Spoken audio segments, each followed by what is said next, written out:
Hello everyone, Assalamu alaikum. Welcome to my short blog.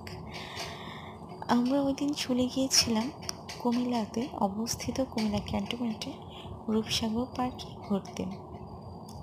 ঈদের একদিন পর যেহেতু একটু ফ্রি ছিলাম এবছর, এবার ঈদে অনেক দিন ছুটি পেয়েছি, তো ঘুরতে চলে গিয়েছি। অন্য সময় তো আর সময় হয় না, তার জন্য আবার সবাই মিলে পরিবারের সবাই মিলে ঘুরতে চলে গেছি। এটা কুমিল্লা ক্যান্টনমেন্টে অবস্থিত এবং কুমিল্লা ক্যান্টনমেন্টের যে সেনাবাহিনী তাদের দ্বারা পরিচালিত, এবং সেই কারণে জায়গাটা খুবই ছিমছাম পরিষ্কার। এই জায়গাটা খুব সুন্দর করে গোছানো, এবং এই যে একটা পুকুর বা দিঘির মতো দেখা যাচ্ছে, এটা বলা হয় সাগর, বাট এটা দিঘির মতো।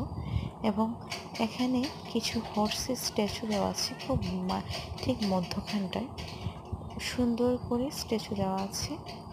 এবং স্ট্যাচুটা আমরা যখন আসছিলাম তখন দেখেছি ওয়াটারফল হচ্ছিল স্ট্যাচুটার আশেপাশে, যদিও এখন এটা ওয়াটারফলটা বন্ধ হয়ে গিয়েছে।